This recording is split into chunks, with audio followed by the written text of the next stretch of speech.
नमस्कार,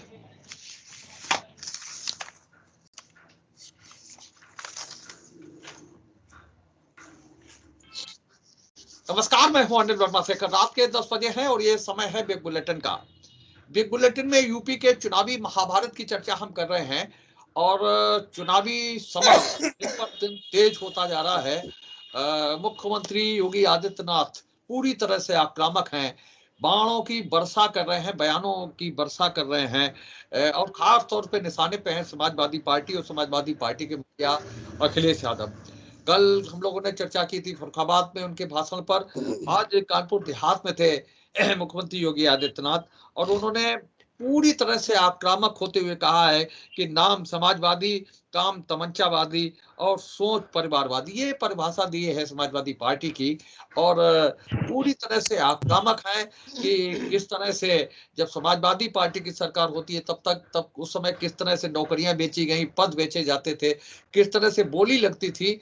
इस तरह की पूरा पूरा और खास तौर से वो फोकस कर रहे हैं कि किस तरह से दंगे होते थे और पूरे पिछले 5 साल में कोई दंगा नहीं हुआ, दंगा रहित प्रदेश हो गया है। और कहे कहे यही रहे कि कहाँ कर्फ्यू लगता था, कर्फ्यू की जगह कांवड़ यात्राएं निकल रही हैं। कांवड़ यात्राओं में जो कांवरिये चलते हैं उनका कोई बाल बांका नहीं है। तो पूरी तरह से आक्रामक है मुख्यमंत्री और उनके निशाने पर अखिलेश यादव हैं, समाजवादी पार्टी के मुखिया। आज द्वितीय चक्र का मतदान पूरा हुआ है और जो रुझान आ रहे हैं उससे निश्चित रूप से लग रहा है कि जो चुनाव परिणाम है वो 2017 वाले वो पूरी तरह से दोहराए नहीं जा रहे हैं, उसमें काफी कुछ सेंध लग चुकी है। और इसीलिए भारतीय जनता पार्टी ने भी अपनी रणनीति बदली है। भारतीय जनता पार्टी पूरी तरह से हिंदू मुस्लिम और उस तरह के कार्ड खेलने की बात चुनावी रणनीति में कर रही ताकि एक अच्छे खासे वोट बैंक को साधा जा सके। आज हम इसी पर चर्चा करेंगे। जो मुख्यमंत्री का कानपुर देहात का बयान है, नाम समाजवादी, काम तमंचावादी और सोच परिवारवादी, ये बयान है मुख्यमंत्री का जो उन्होंने आज कानपुर देहात में दिया है। इसी पर आज हम चर्चा करेंगे। आज भारतीय जनता पार्टी से डॉक्टर आलोक बिहारी शुक्ला हैं, समाजवादी पार्टी से सुभाष चंद्र शाक्य हैं, कांग्रेस से वरुण त्रिपाठी और वीरेंद्र मिश्रा जी हैं और सुभाषपा से सुशील कश्यप हैं। ये पैनल है आज की डिबेट का। और इसी पर इसी बयान पर आज हम चर्चा करेंगे मुख्यमंत्री की, जो उन्होंने कहा है कि नाम समाजवादी, काम तमंचावादी और सोच परिवारवादी। सुभाष चंद्र शाक्य जी, क्या मामला लग रहा है आपको, ये जो इस तरह के बयान आ रहे हैं बार बार मुख्यमंत्री के और खासतौर से निशाने पर अखिलेश यादव को लिया जा रहा है, जो भाषा बदली हुई है मुख्यमंत्री की और उस भाषा को और तीखा कर रहे हैं, उसमें और धार दे रहे हैं। तमाम आलोचनाओं के बाद में भी मुख्यमंत्री अपनी भाषा को, अपनी शैली को और आगे बढ़ा रहे हैं, उसे और आक्रामक कर रहे हैं। निश्चित रूप से लग रहा है कि इस आक्रामक शैली से ही लोगों को ये भरोसा दिलाया जा रहा है कि जो भारतीय जनता पार्टी है और खासतौर से योगी आदित्यनाथ है, वो पूरी तरह से उन लोगों का मुकाबला कर सकते हैं जिनके बारे में कहा जाता है, जिनके बारे में बदनाम है समाजवादी पार्टी। इसीलिए वो आक्रामक शैली से और बार बार बुलडोजर का जिक्र करते हैं अपने भाषण में। कल भी उन्होंने यह कहा कि एक हाथ में विकास और दूसरे में बुलडोजर का लीवर हमारे होगा और बुलडोजर चलेगा, जो माफिया तत्व है उन पर बुलडोजर चलेगा। तो ये आक्रामक शैली मुख्यमंत्री की निरंतर जारी है। जी साहब, भारतीय जनता पार्टी का आज जो वोटिंग परसेंटेज हुआ है उस हिसाब से 55 सीटों में से इनका खाता खुलने वाला नहीं है, इसलिए ये आक्रामक शैली अपना रहे हैं।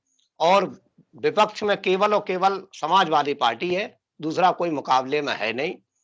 और ये इन्होंने नाम दिया है कि नाम है समाजवादी पार्टी, तो मैं समाजवादी पार्टी का पहले आपको नाम बता दूं। समाजवादी पार्टी सिर्फ एक राजनीतिक पार्टी नहीं है, बल्कि यह एक राजनीतिक विचारधारा है। समाज में समानता, भाईचारा और न्याय, दबे कुचले वंचित व्यक्तियों को न्याय दिलाना, न्याय पर काम करना, इसके लिए समाजवादी पार्टी की विचारधारा है। ये अथक प्रयास हमारा रहता है कि हम जो है दबे कुचले वंचित गरीब शोषित व्यक्तियों को न्याय दिलाएं। ये तो समाजवादी का पार्टी का नाम हो गया। अब आगे आप तमंचावादी, ये इनके पास कोई विकास नाम की कोई चीज नहीं है, हिंदू मुस्लिम इनका कार्ड चला नहीं है, तो अब केवल ये रह गया कि अब हम तमंचावादी ने कहें और जो है उस सोच पर बात करें, पब्लिक को इस तरीके से गुमराह करें कि तमंचावादी हम कहें, जिससे कि पब्लिक हमारी तरफ मुड़ जाए। वो मुड़ने वाली है नहीं। 2 फेज के चुनाव में इनको पूर्वी में भी कुछ नहीं मिलने वाला, पश्चिमी में तो मिल ही नहीं रहा, पूर्वी में भी आगे भी नहीं मिलने वाला। पहले फेज के चुनाव में 58 सीटों में से 45 से 50 सीटें हमें मिल रही हैं। दूसरे आज का जो फेज था, उस 55 सीटों में से भारतीय जनता पार्टी का एक भी खाता नहीं खुलने वाला।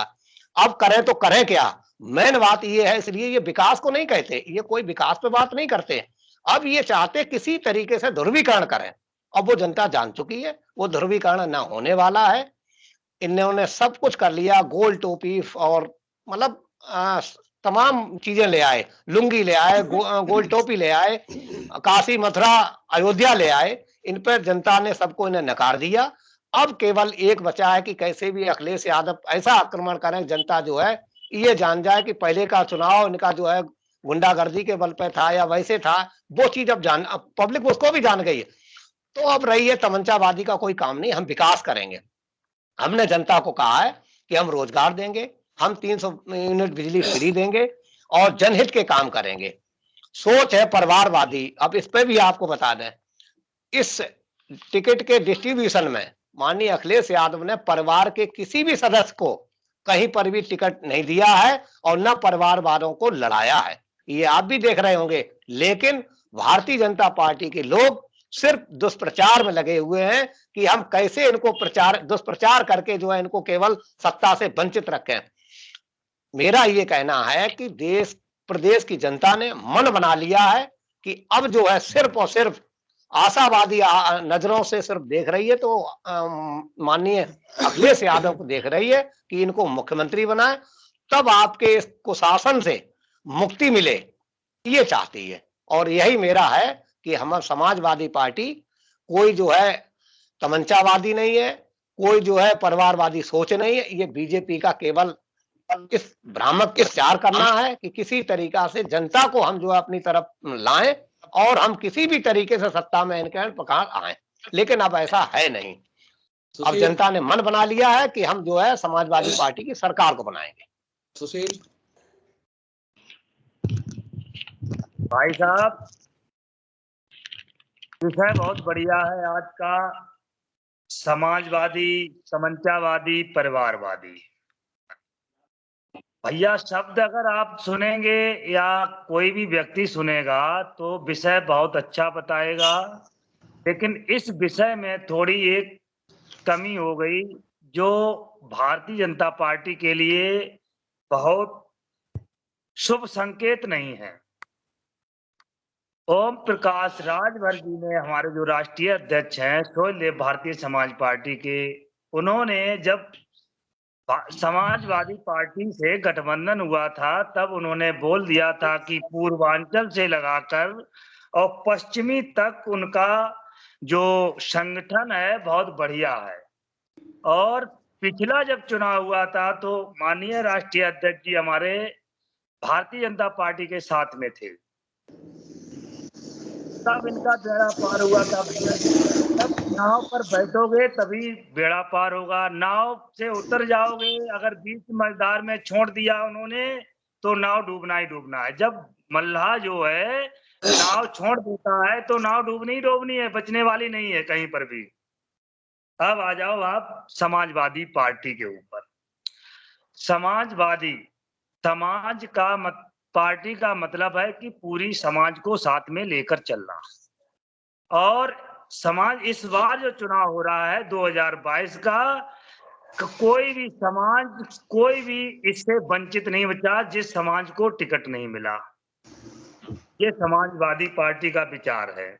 अब आइए साहब तमंचावादी पर, ये तो विचार हमारे माननीय मुख्यमंत्री योगी आदित्यनाथ जी का है कि तमंचावादी, ये भारतीय जनता पार्टी को सिखा रहे हैं कि आप तमंचा लेकर तमंचावादी सोच में आइए, गुंडागर्दी कीजिए और हम जो है इस पर अधिकार करें और कम से कम भारतीय जनता पार्टी के ऊपर तमंचा का लहराने का जो संगठन इन्होंने बनाया है वो वास्तविक दिखाई दे रहा, जो 2017 वाले चुनाव के बाद में जो भारतीय जनता पार्टी ने करके दिखाया।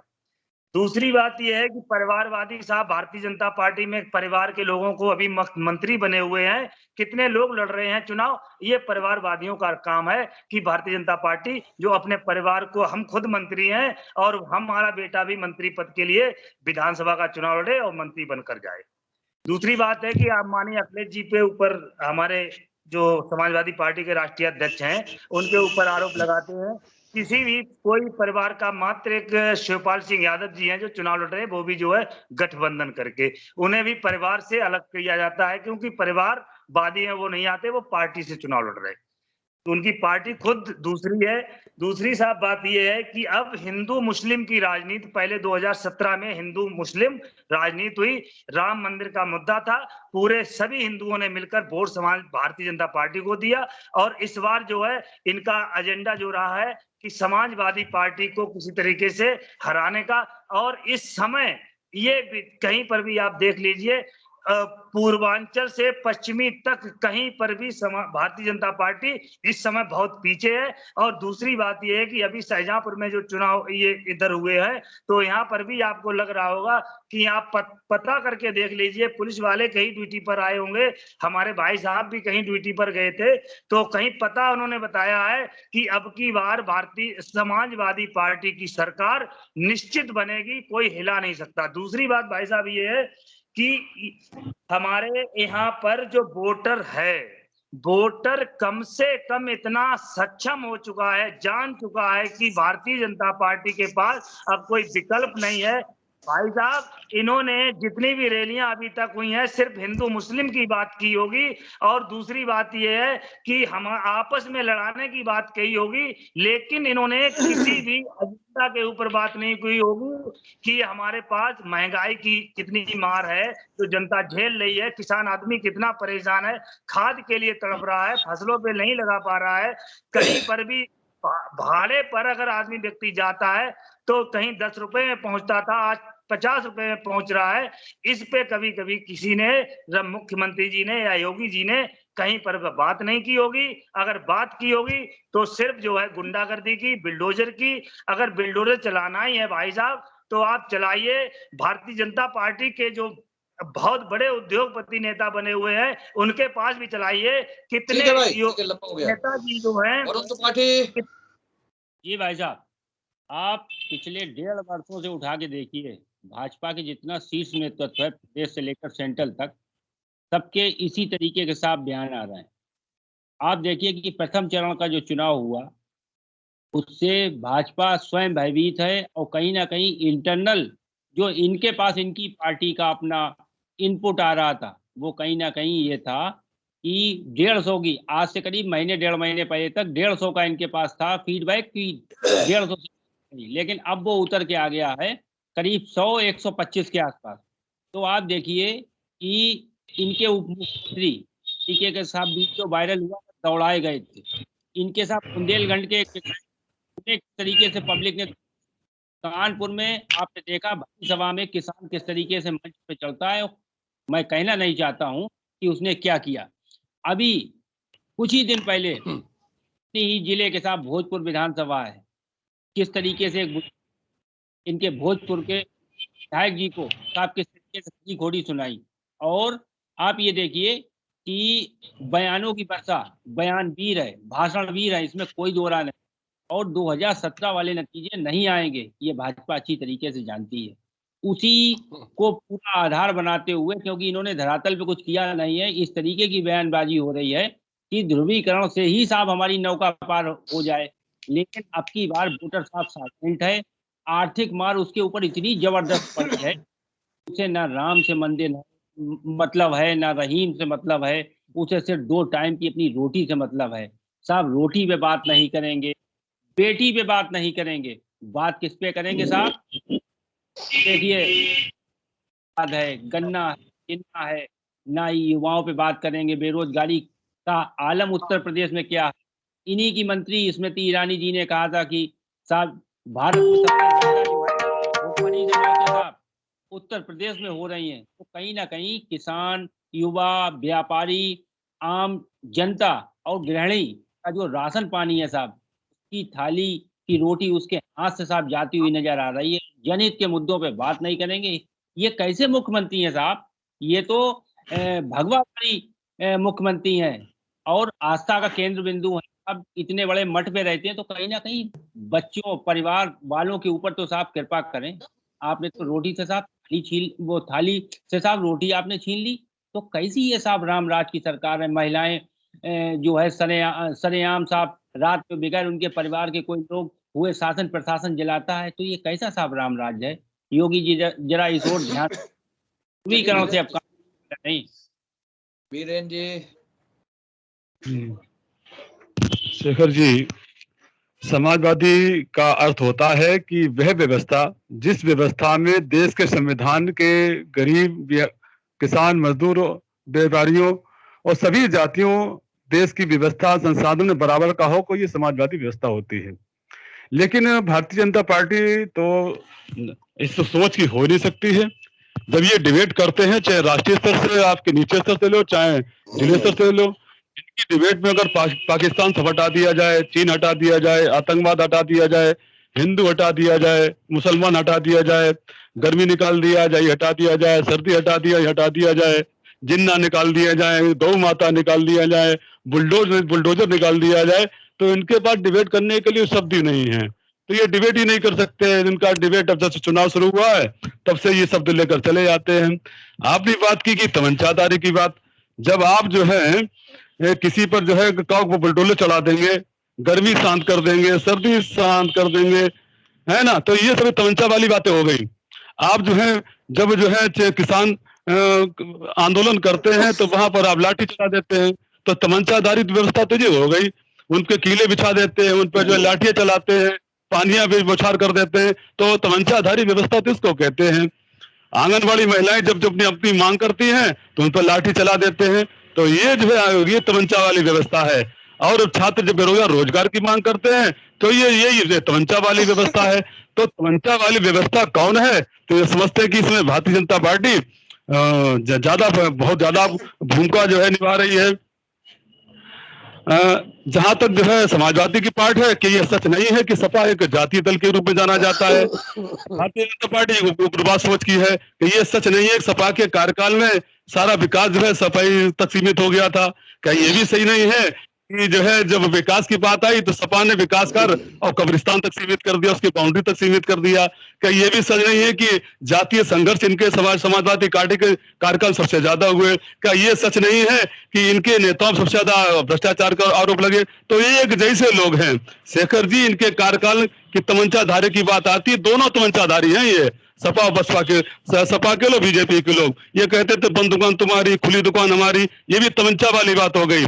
जिन पर संगीन आरोप लगे हैं, आजम खां, उनको टिकट दे दिया गया जेल में, ये तमंचाधारी वाली बात है। उनके लड़के की जो है विधायकी चली गई फर्जी जो है जमजीती देने में, ये तमंचाधारी की बात है। ये तमंचाधारी लोग हैं दोनों लोग। और श्रीमान जी, और जो है कैराना जो पलायन कर रहे थे आरोपी, उसको टिकट दे दिया, ये तमंचा वाली बात हो गई। तो ये सब जो है चुनाव को दूसरी ओर ले जा रहे हैं। ये मुख्य मुद्दों से बात दोनों लोग नहीं करते हैं।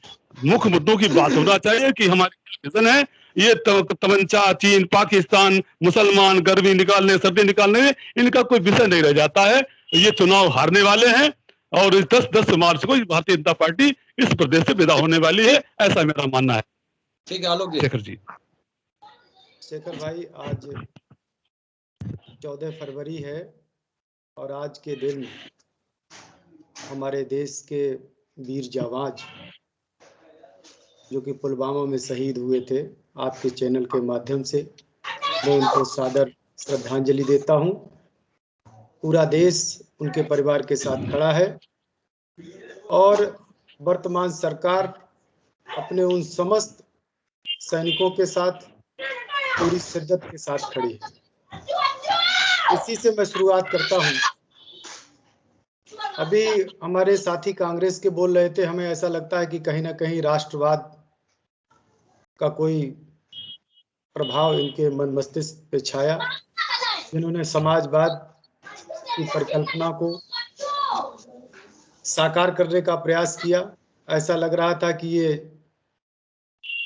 भाजपा के ही शब्द थे जो कि कांग्रेस के मुख से निकल रहे थे।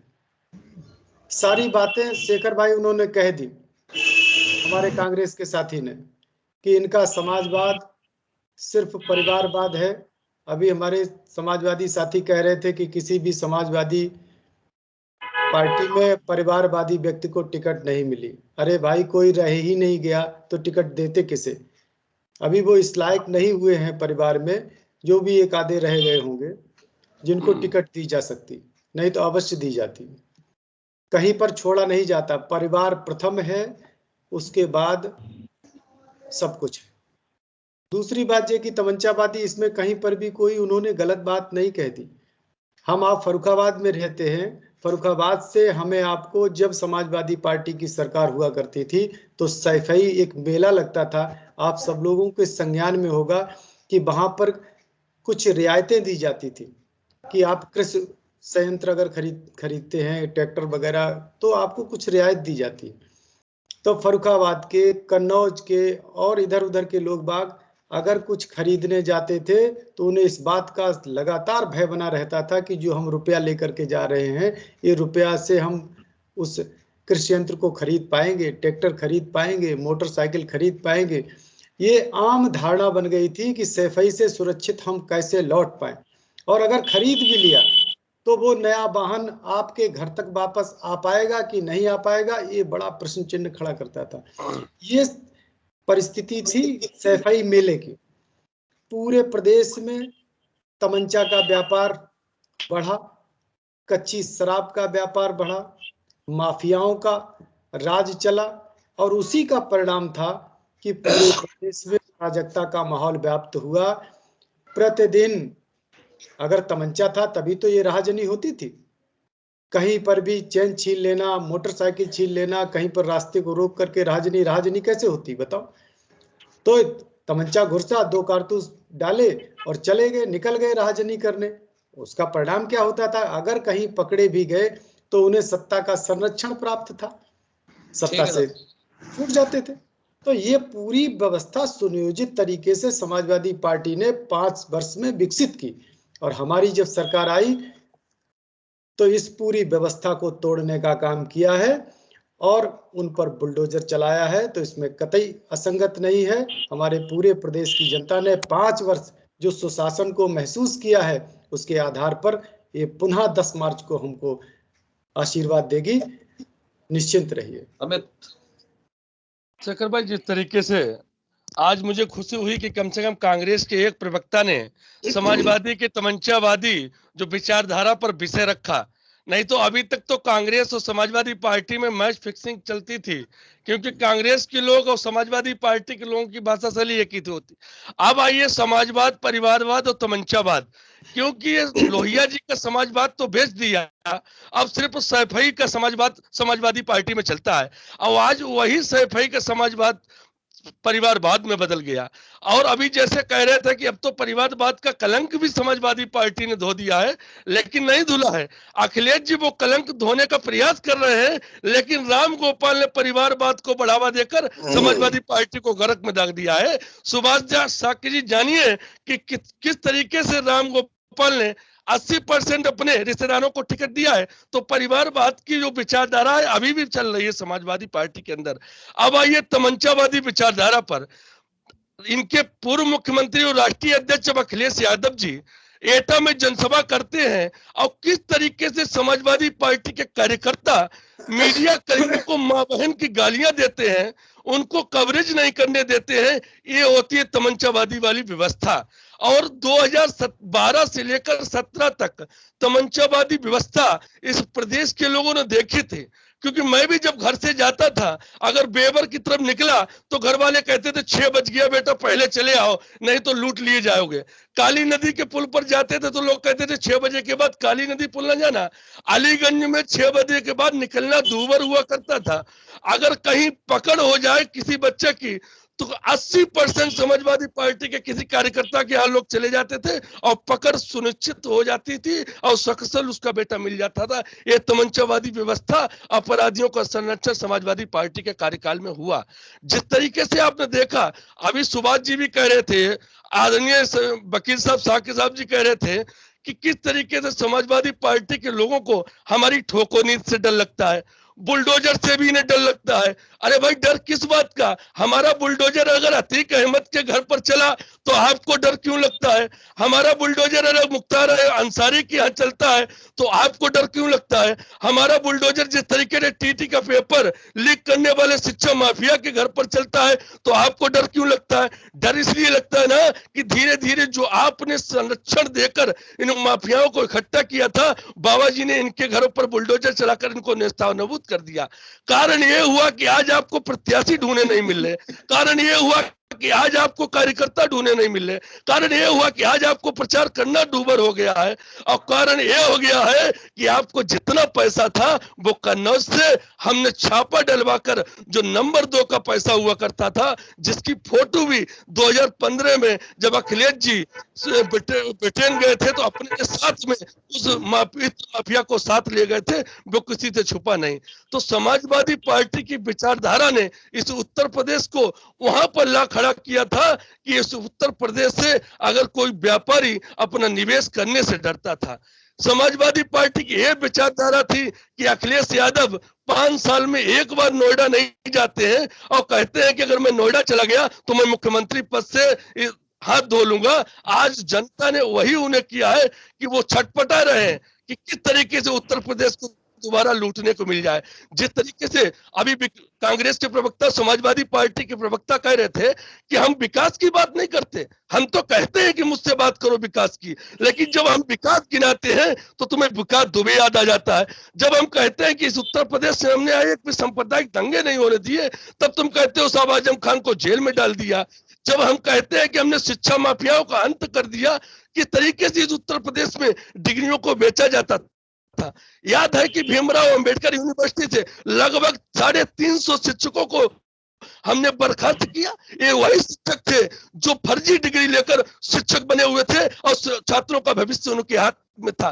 क्या भूल गए सुभाष साकी जी कि किस तरीके से इन शिक्षकों को हटाकर योगी जी ने काम किया? आपके सर 350 शिक्षकों में 300 शिक्षक सिर्फ सैफई परिवार के लोग थे।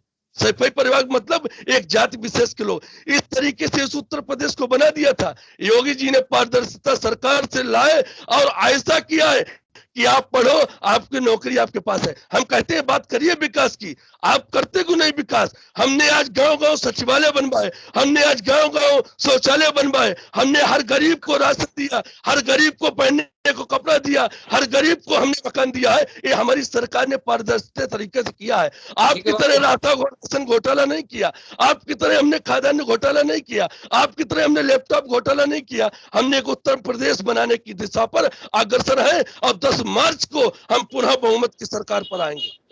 ठीक है भाई। हाँ तो ये एक जवाब दे दूं। बीच में सुनते जाना, बीच में बोल रहा। देखिए बात की, लूट और हत्या की बात, ये देखिए कि आपको के साथ वो तमंचावादी व्यवस्था थी, वो पकड़ करते थे। भाई जनता ने उन्हें नकार दिया। आप 5 साल सत्ता में हैं, आपको इन्हीं मुद्दों के ऊपर डिबेट करनी थी। आप रोजगार, बेरोजगार और तमाम किसान, डीजल, पेट्रोल के मुद्दे पे आप बात करते हैं। दूसरी चीज आया हमारे बात, आप बताइए, बताइए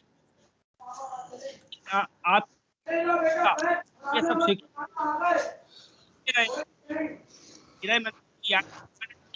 देखने में आवाज नहीं आ रही, आप कोई हमें और जो है नहीं आती।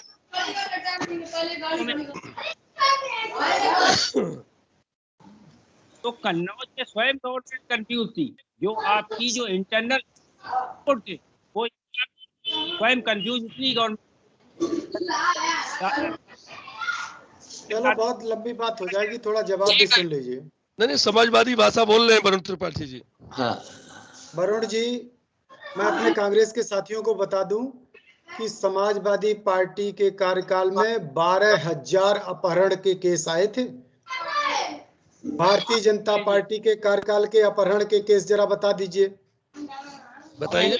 आप एनसीबी डाटा देख लीजिए, एक देख लीजिए, एनसीबी का डाटा देख लीजिए। अरे मैं देख लीजिए। आप जो है, हम 5 साल में 24,000 थे, आप 5 साल में 35,000 हैं।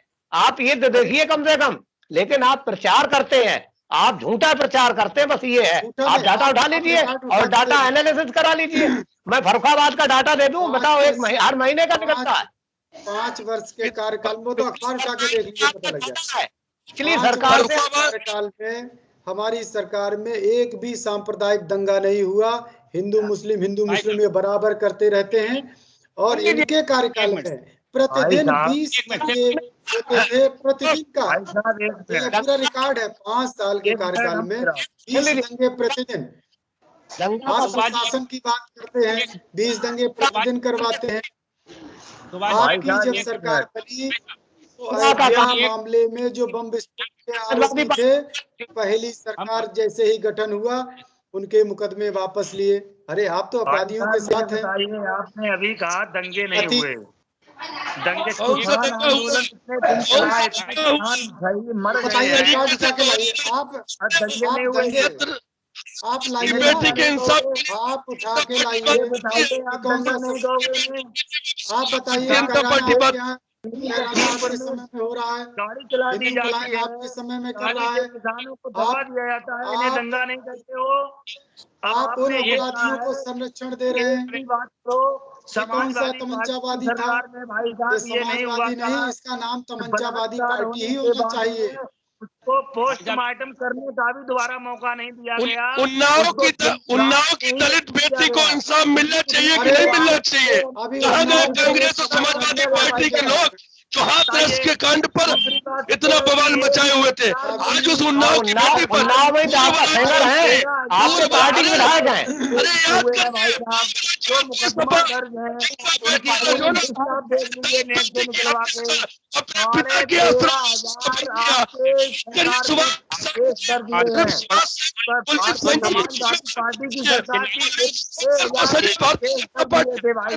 लेकिन जो ऐसे केस नहीं हुए थे।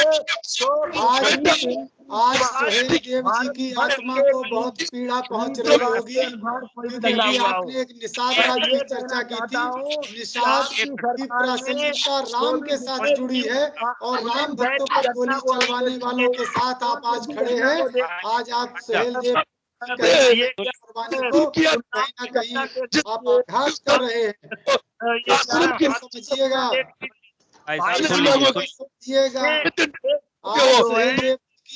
हो रही होगी। अब आप एक एक सुन तो लीजिए, जवाब तो ले लीजिए, कम से कम एक एक लोग बोल के जवाब ले लीजिए। जिनका राम के साथ अनन्य नाता था, अब एक सुन लीजिए। आप कह रहे हैं एक भी दंगा नहीं हुआ, इस पर सुन लीजिए। मेरे भारतीय जनता पार्टी के प्रवक्ता लोगों, हमारी बात सुन लीजिए। दंगा इसलिए नहीं हुआ क्योंकि आप सत्ता में हैं और जब दंगा कराने वाला ही आप ही है। अरे दंगा, हम सत्ता में थे तो आप दंगा कराते थे। नहीं, तब आप दंगा कराते थे, अब सत्ता में तो दंगा कहाँ से होगा? दंगा तो आप कराते थे। समाजवादी पार्टी कभी दंगा नहीं कराती। नहीं, दंगाई होते हैं उनको टिकट आप देते हैं, दंगाई होते हैं उनको टिकट आप देते हैं। आप नाहिद टिकट आप देते हैं, नाहिद हुसैन को टिकट आप देते हैं, आजम खान को टिकट आप देते हैं, टिकट आप देते हैं, अतीक अहमद को टिकट आप देते हैं। ये सब हमारी पार्टी के लोग हैं ना। दंगाई को टिकट आप देते हैं और दंगा हम कराते हैं। अरे वाह, क्या चरित्र है समाजवादियों का। देश की जनता सब नहीं होगी। देखिए समाजवादियों का चरित्र, दंगाइयों को टिकट देती समाजवादी पार्टी और समाजवादी पार्टी करना है। और भारतीय जनता पार्टी की चाल चरित्र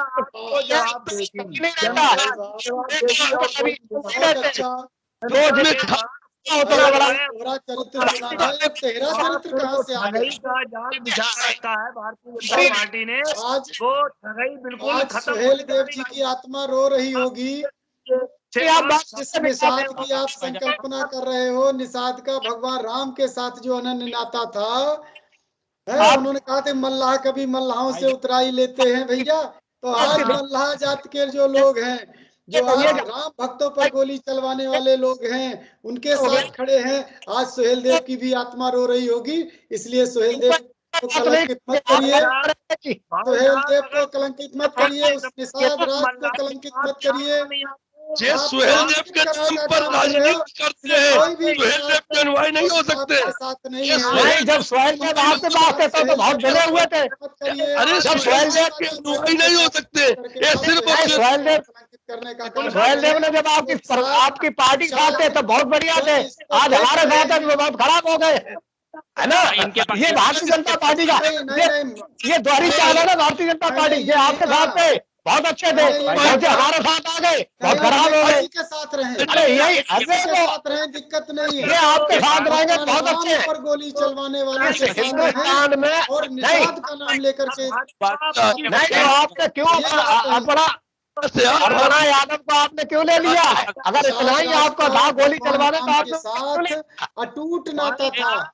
भगवान राम जब याद किए जाएंगे, निषाद राज याद किए जाएंगे, और आज सुहेल देव की आत्मा जो है वो बहुत कष्ट में होगी कि आज हमारे निषाद भाई ऐसी पार्टी का समर्थन कर रहे हैं जो राम भक्तों पर गोली चलवाने।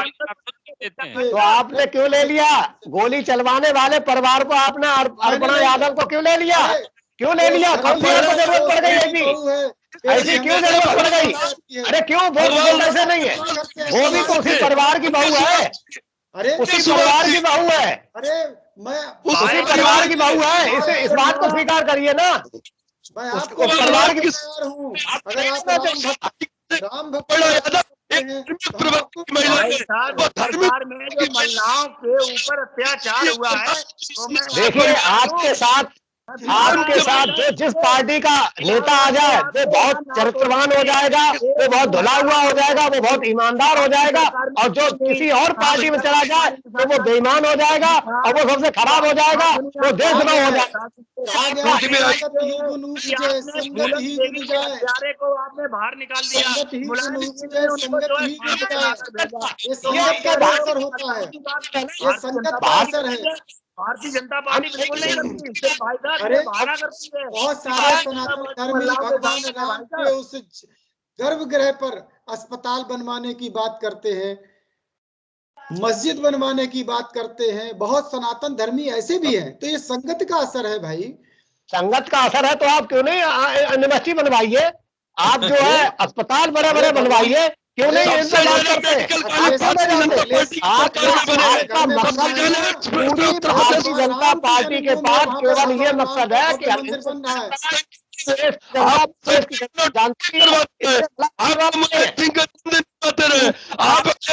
जन्मदिन मनवाते रहे, आप क्या मेडिकल का हमने बनवाए, हमने कराया, गरीबों की आवाज हमने बनवाए, सबसे ज्यादा खाद्यान्न वितरण हमने करवाया। आप तो देखने वाले, वो आपके मंसूबे सफल नहीं उत्तर प्रदेश में होने वाले। और 10 मार्च को आप फरुखाबाद से भी हार रहे, आप अलीगंज से भी हार रहे, सरकार हमारी बनेगी, सरकार समाजवादी पार्टी की बनेगी, ये तय कर लीजिए आप। अब ये जनता ने मन बना लिया है।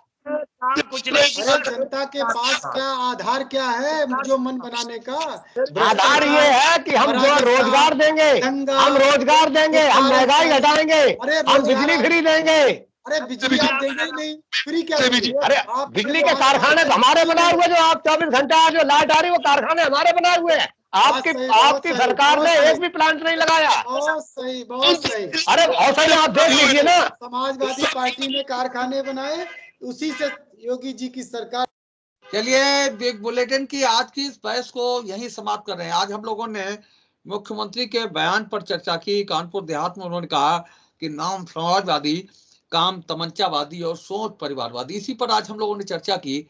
चर्चा का ये सिलसिला, बिग बुलेटिन का ये सिलसिला आगे जारी रहेगा। आज की इस बहस में भाग लेने के लिए आलोक जी का, अमित का, वरुण का, वीरेंद्र जी का, सुभाष जी का और सुशील का बहुत बहुत धन्यवाद। हम कल फिर मिलेंगे एक नई बहस को लेकर, एक नए विषय को लेकर। तब तक के लिए इजाजत दीजिए। शुभ रात्रि।